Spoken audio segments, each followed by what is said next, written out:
Dr. Jeremy Weiss here. I'm founder of InspiredInsider.com, where I talk with inspirational entrepreneurs and leaders like the founders of P90X, Baby Einstein, Atari, and many more, and how they overcome big challenges in life and business. This is part of the Skubana e-commerce mastery series, where top sellers and experts teach you what really works to boost your e-commerce business. Skubana is a software platform to manage your entire e-commerce operation. And today, we have Tom Sanders. I searched near and far. Chad helped me because he can be nowhere to be found on the internet. Tom Sanders is founder of ourpamperedhome.com. They were ranked among the top 100 sellers overall on Amazon. To give you an idea, they have had over 212,756 reviews at the present time and counting. They have year-over-year growth of over 40% for the past 12 years and have grown into one of the top online retailers. Tom, thanks for joining me. Thank you. Thanks for having me. So, Tom, since this is the Skubana e-commerce mastery series, I just have a few more questions. This has been fantastic. The first is bestsellers. What surprised you the most as far as either a product or category that has been just selling like gangbusters for you? I'm always surprised at how many, vacuum bags we sell. I am surprised every time I hear someone talk about selling vacuum bags. Yeah. We do, that's a big, just from a quantity sold. Yeah. It's amazing how many you can sell.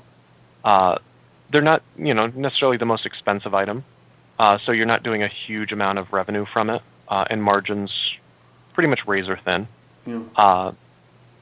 But what's really, starting to surprise us is some of the, we do well with pets. That's kind of an emerging category for us, of sorts. We still don't have as much data as we would like, because it's new to us. But we're our Pampered Home. So home is still our bread and butter, our backbone to the business, is what do people buy for their really home and kitchen, is what we would, class it as a brand. And we're not trying to, fix what's not broken. It's working for us. It's worked year over year for a lot of time. So, we branch out and we do add, some pet stuff, some baby stuff. We're doing, well with the beauty category, even though it's really gated and restricted, so you do have to be very careful there. What do you mean it's restricted? You can't just go buy, Calvin Klein cologne or something from a wholesaler and list. You might be able to that product, but for example, you can't buy Calvin Klein cologne from a wholesaler and list it on Amazon to sell it. Part of it is Amazon's stance on beauty stuff is if you ingest it and eat it, or you put it on your skin, your face, whatever, that they want to vet you as a seller first, which is, you'll just have a listing restriction. You can't list it until you've either, proven your, I'll use the word worthiness, but it's not, You're pretty vetted, though. Yeah, we're fine. Okay, I was going to say. Yeah, we can, fortunately, and, knock on wood. But yeah, if we want to sell beauty products, it's a matter of, proving the authenticity and where'd you get it, chain of, not chain of command, but chain of ownership. Right. We didn't just buy it from the guy out of his van who was, poured selling into bottles that say Calvin Klein. Yeah. And everything we buy is all legitimate goods and so forth. Yeah. And we buy, the vast majority of our stuff direct from the manufacturer. So, if Amazon wants to see an invoice of where something came from, I'll just send it right over. Right. There's no reason to hide any of it. If Amazon really wants to know the vendor, they have 10,000 people or something probably buying product. They don't need me to tell them where to buy it. So why do I care if I send them an invoice? Right.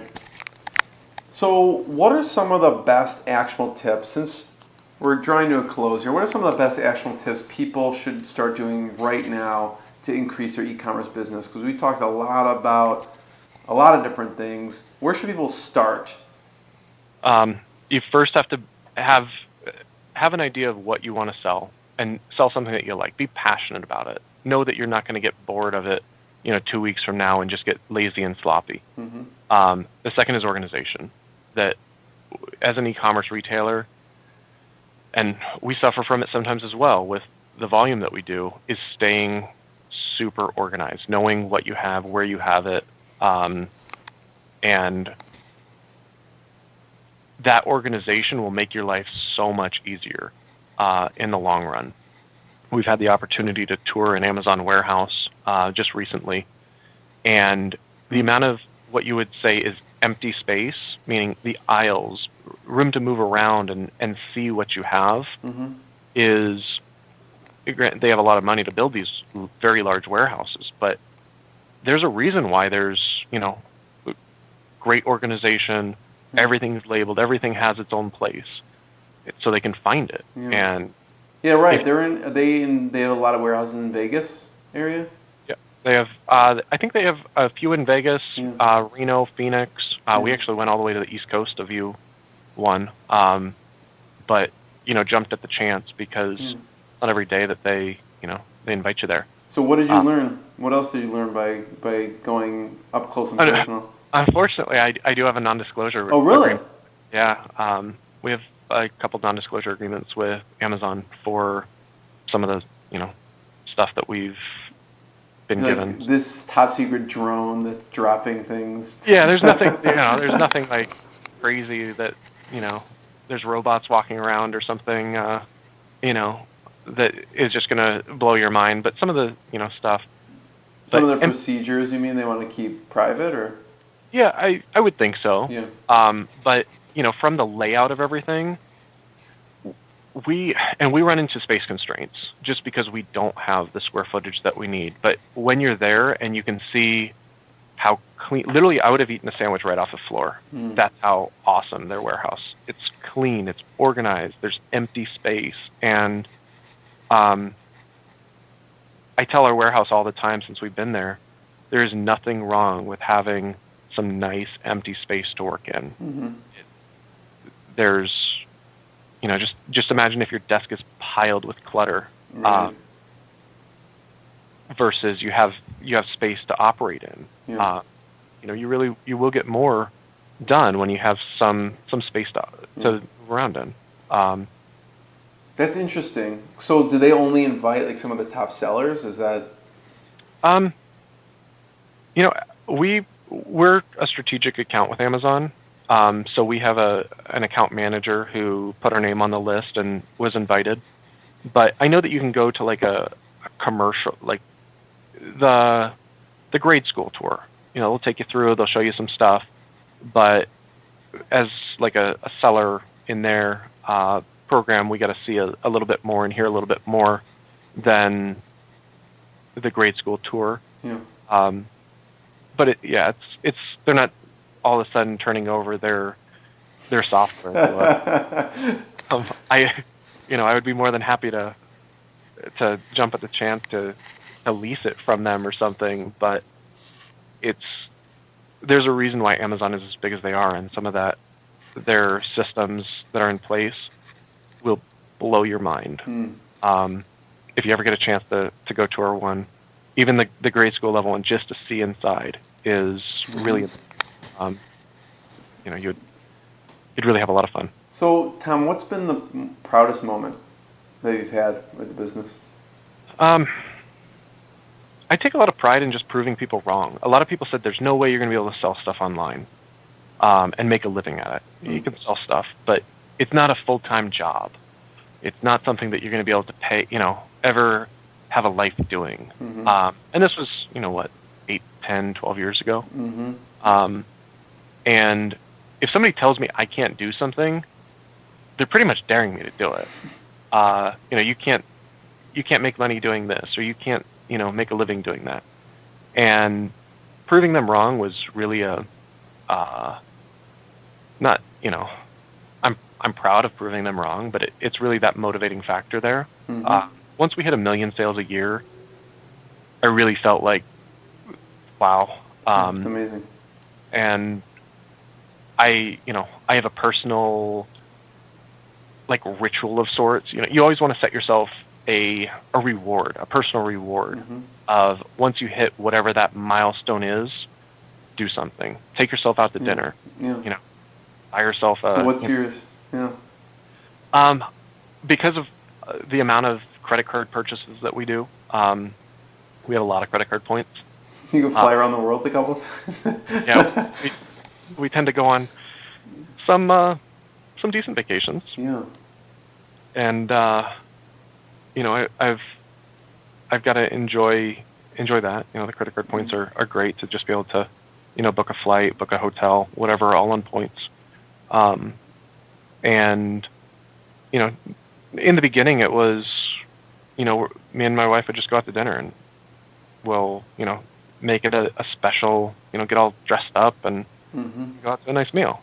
But it can be anything.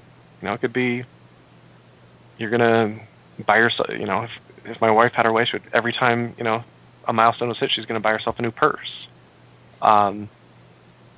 Make it something, because if it's something that means a lot to you and you like doing it, you're going to work hard to achieve that goal. And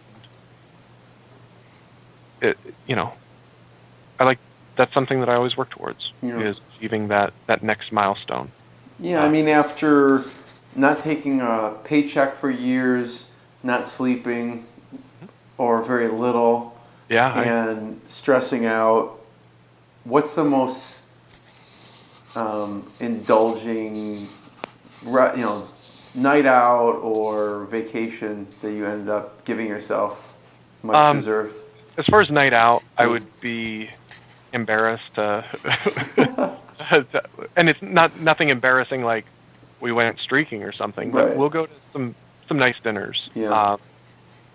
And it's, you know, you go find yourself a nice steakhouse or whatever type of food you like, and me and my wife will book dinner at, you know, 7 o'clock, and we'll shut the restaurant down, just sitting there, you know, talking for hours, and, you know, we'll turn a dinner into a 3 or 3.5 hour tour. Not eating the whole time, but, you know, just enjoying, relaxing, just decompress after hitting that milestone. You know, as far as vacations, I like the beach, you know, Hawaii, Mexico, Southern California, that we've been able to travel there a number of times and really like it. So everybody's different, though. Tom, this has been amazing. And my last question is, tell me, what advice would your wife give people, and how much she's really contributed to the business? As I can see, just the name in itself, she that's amazing. But what advice would she give people? You know, can you give me a second? Yeah, go ahead. I discussed this with her last night. You can edit this. No, I don't edit anything. It's just. Oh, really? Yeah. Oh, I don't want to have dead air. No, that's fine. It's like a normal conversation, you know. Yeah, you know, her feedback would, jokingly, she would probably say, just listen to her and everything will be good. Right. Which is probably partially true. In reality, you know, she's the one that really got annoyed buying something that she didn't like. She doesn't want to buy vacuum bags. It's do something that makes you happy. And from us as, you know, husband and wife, as personal couple, not business related, if your business has ups and downs, don't freak out. This whole business could go away, and as long as, you know, it's the two of us and we've got our dog, we'll be fine. Like, with it, you want to go through, and we went through some really hard times. You want to go through some hard times to know what the even medium good times, whatever they are going to be. Our hardest times were tough, and they were when this business, you know, started, right before it started, when things were, for us, bad. But having those bad times taught us to work hard, to, save money, to enjoy what you have, Mm-hmm. more so than buying that purse of sorts. The purse is nice, Mm-hmm.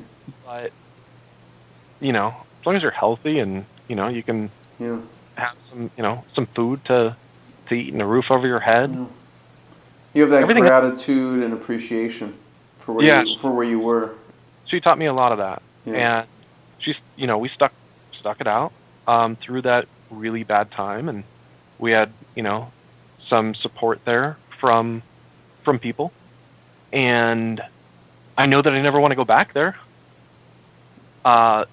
It's almost like outside of, you graduate high school or you graduate college and go broke. Just, I don't care. Go broke for 6 months. Right.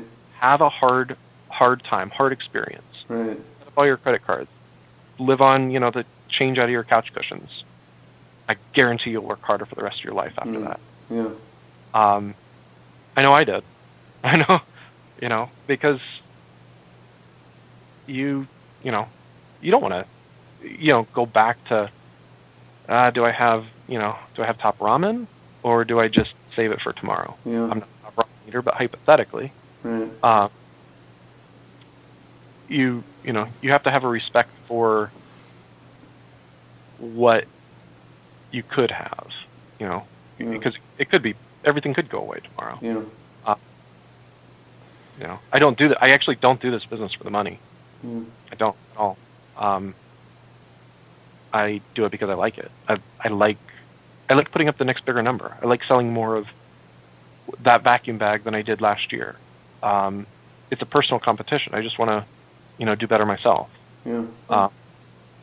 And the real support in this business, my dad, who's the other owner, we probably don't need to continue growing the business to pay our bills for quite some time. Yeah.